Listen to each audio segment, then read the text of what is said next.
छठवें महीने में परमेश्वर की ओर से जिब्राइल सरदूत गलील के नासरत नगर में एक कुंवारी के पास भेजा गया, जिसकी मंगनी यूसुफ नाम दाऊद के घराने एक पुरुष से हुई थी।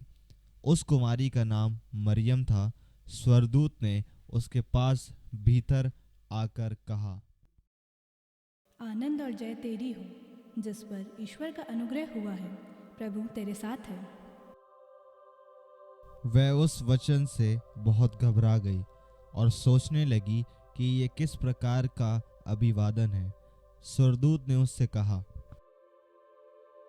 हे मरियम, भयभीत न हो, क्योंकि परमेश्वर का अनुग्रह तुझ पर हुआ है। देख, तू गर्भवती होगी और तेरे एक पुत्र उत्पन्न होगा। तू उसका नाम यीशु रखना। वह महान होगा और परम प्रधान का पुत्र कहलाएगा, और प्रभु परमेश्वर उसके पिता दाऊद का सिंहासन उसे देगा, और वह याकूब के घराने पर सदा राज करेगा, और उसके राज का अंत न होगा। ये कैसे होगा? मैं तो किसी पुरुष को जानती ही नहीं। पवित्र आत्मा तुझ पर उतरेगा और परम प्रधान की सामर्थ तुझ पर छाया करेगी, इसलिए वह पवित्र जो उत्पन्न होने वाला है परमेश्वर का पुत्र कहलाएगा। और देख, तेरी कुटुंबिनी एलिशबा के भी बुढ़ापे में पुत्र होने वाला है। यह उसका जो बांझ कहलाती थी 6वां महीना है, क्योंकि जो वचन परमेश्वर की ओर से होता है वह प्रभाव रहित नहीं होता। देख, मैं प्रभु की दासी हूँ, मुझे तेरे वचन के अनुसार हो।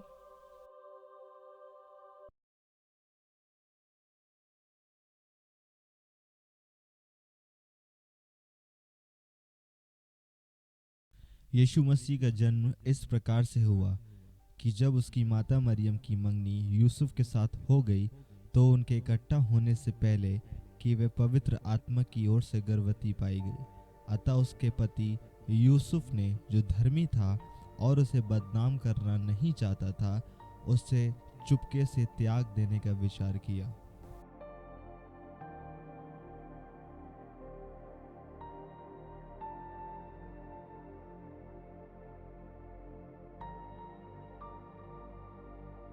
जब वह इन बातों के सोच में ही था, तो प्रभु का स्वर्गदूत उसे स्वप्न दिखाई देकर कहने लगा, हे यूसुफ, दाऊद की संतान, तू अपनी पत्नी मरियम को अपने यहाँ ले आने से मत डर, क्योंकि जो उसके गर्भ में है वह पवित्र आत्मा की ओर से है।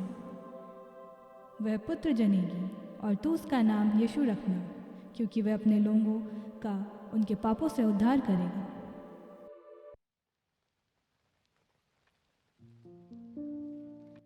ये कैसा स्वप्न था?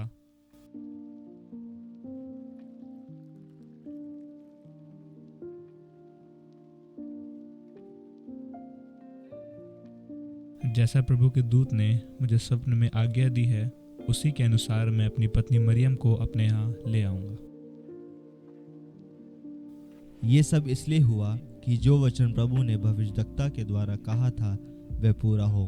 देखो, एक कुंवारी गर्भवती होगी और एक पुत्र जनेगी, और उसका नाम इमैनुएल रखा जाएगा, जिसका अर्थ है परमेश्वर हमारे साथ।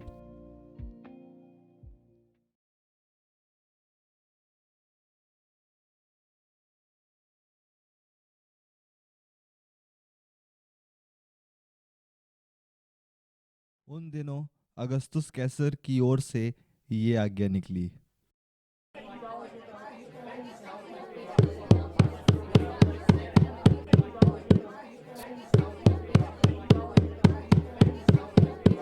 सुनो सुनो सुनो, राजा अगस्तुस कैसर की ओर से ये आज्ञा निकली है कि सारे जगत के लोग और सारे नगर के लोग अपने अपने नगर और शहर जाकर अपने नाम लिखवाएं।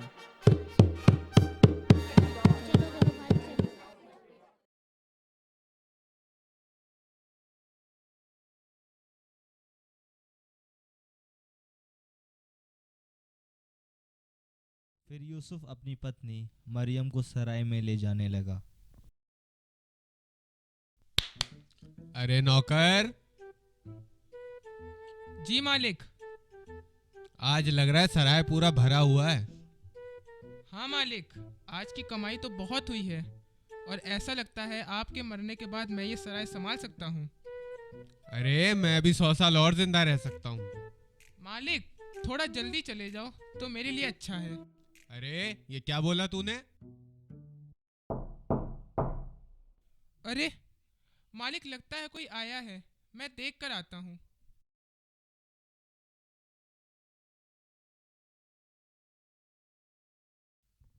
आप कौन हैं और आप क्या चाहते हैं? हमारी कुछ ही दिन पहले शादी हुई है और मेरी पत्नी थोड़ी थक भी गई है, इसलिए हमें सराय में कुछ जगह। अच्छा, मैं अपने बूढ़े मालिक से पूछ कर आता हूँ।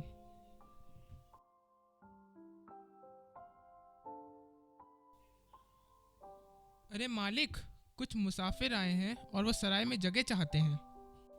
क्या कोई कमरा हमारे सराय में खाली है? हाँ मालिक, एक कमरा खाली है। तो उन्हें तुरंत कमरा दिया जाए। जी मालिक।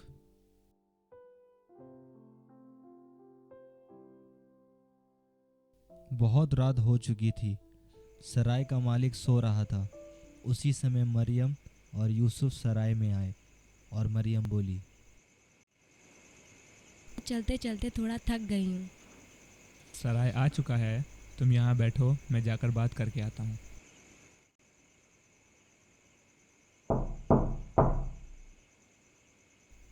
इतनी रात हो गई, कौन आया है?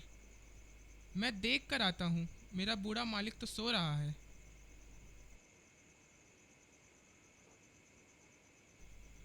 आप लोग कौन हैं और क्या चाहते हैं? हम मुसाफिर हैं और सराय में जगह चाहते हैं। सराय तो पूरा भर चुका है, यहाँ तो जगह नहीं है। मेरी पत्नी गर्भवती है और वह थक गई है और हमें जगह नहीं मिल रही है। रुकिए, मैं मालिक से पूछ कर आता हूँ।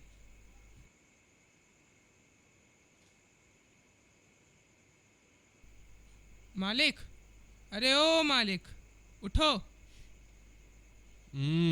क्या हुआ? कुछ मुसाफिर आए हैं और सराय में जगह चाहते हैं और उस मुसाफिर की पत्नी गर्भवती है। उन्हें अंदर बुलाया जाए। जी मालिक।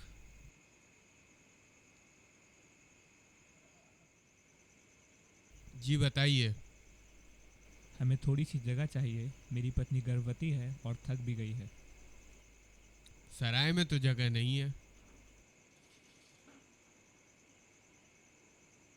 हाँ, लेकिन हमारे पास गौशाला है और वहाँ थोड़ी सी जगह है। ठीक है, हमें दे दीजिए। नौकर, इन्हें वो जगह दी जाए। जी मालिक।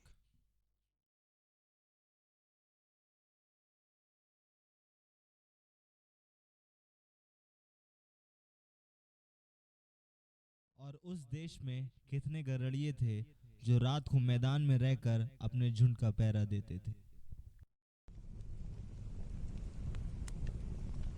अरे भाइयों, आज की रात तो बहुत ठंड है। हाँ भाई, मेरे हाथ बहुत ठंडे हो रहे हैं। अरे थोड़ी सी आग और बढ़ाओ। थोड़ी लकड़ियाँ और डाल दो। अरे भाई, भेड़ और बकरियों को भी तो दिखाओ। हम जाऊंगा।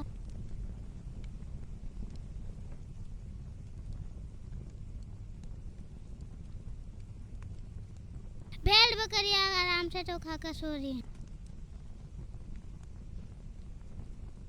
और प्रभु का एक दूत उसके पास आ खड़ा हुआ और प्रभु का तेज उसके चारों ओर चमका और वो बहुत डर गए। तब सरदूत ने उससे कहा, मत डरो, क्योंकि देखो, मैं तुम्हें बड़े आनंद का सुसमाचार सुनाता हूँ जो सब लोगों के लिए होगा, कि आज दाऊद के नगर में तुम्हारे लिए एक उद्धारकर्ता जन्मा है और यही मसीह प्रभु है।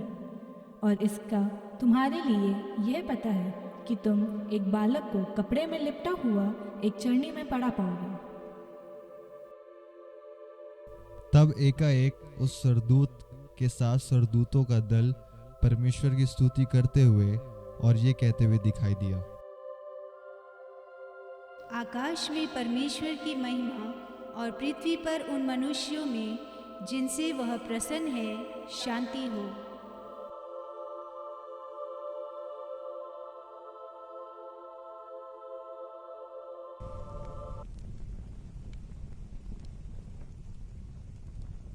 आओ हम बैतलहम जाकर ये बात जो हुई है और जिसे प्रभु ने हमें बताया है देखें। चल चल चल चलो चलो चलो चलो चल चल चल चल चल चल।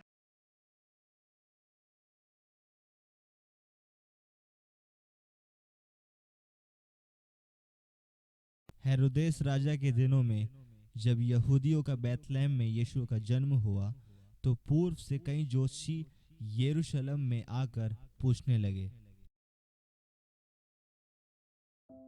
यहूदियों का राजा जिसका जन्म हुआ है कहाँ है? क्योंकि हमने पूर्व में एक तारा देखा है और उसको प्रणाम करने आए हैं। ये सुनकर हेरोदेस राजा और उसके साथ सारा यरूशलेम घबरा गया। सिपाहियों, महाराज की जय हो। जाओ और प्रधान याजकों और शास्त्रियों को लेकर यहाँ आओ। जी महाराज।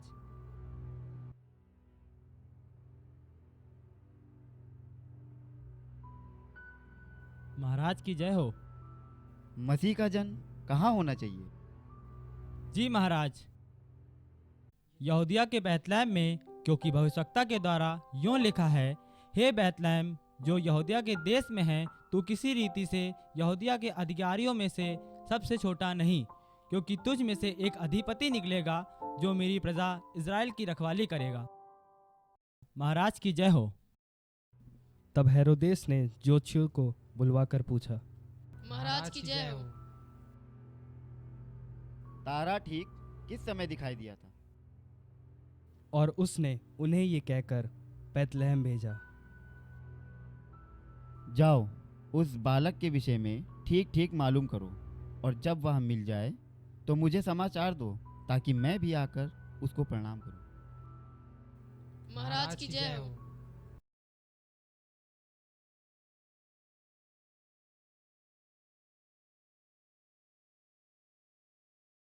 जब राजा को पता चला वे 3 जोशी नहीं आए, तब राजा बहुत क्रोधित हो गया और उठ खड़ा हुआ और बोला,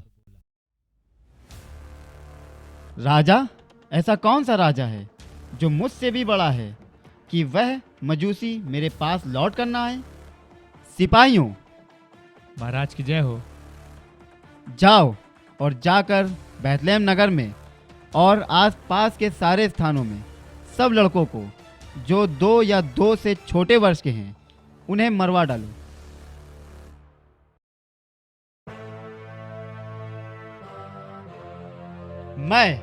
मैं हेरोदेस बादशाह, मेरी ताकत से जमीन और आसमान थरथराते हैं। हंसी जो आए होठों पे सितारे जगमगाते हैं। सिर्फ मैं और मैं ही बादशाह हूं।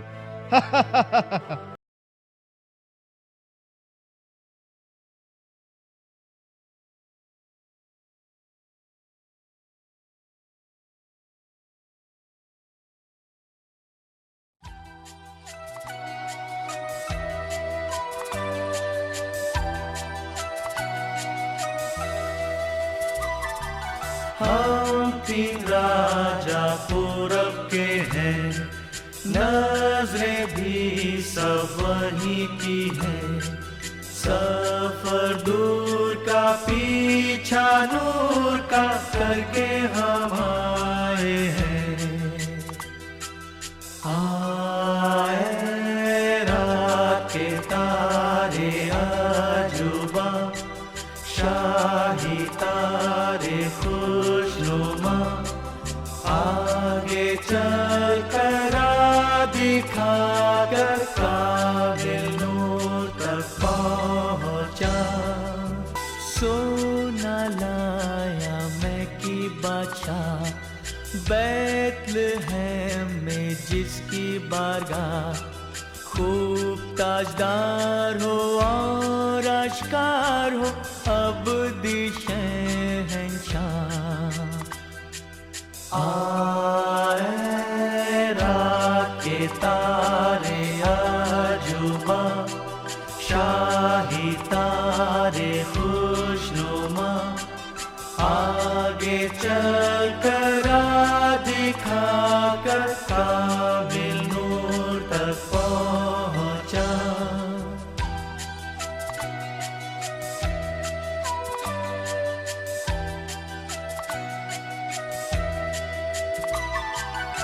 मैं लोबान देखने आया हूँ, ताकि उस मुकद्दस को दूँ दिलो जान से और ईमान से, अब से खुदा मानूं।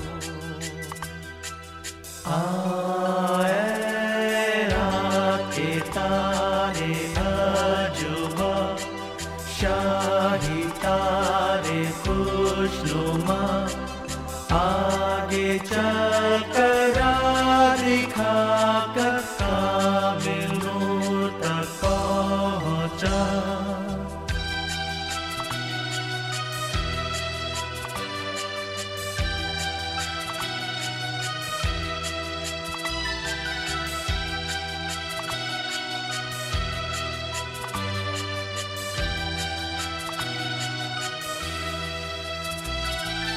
नूर में लाया मौत का निशान, होगा वो गमगीन परेशान, दुख उठा के खून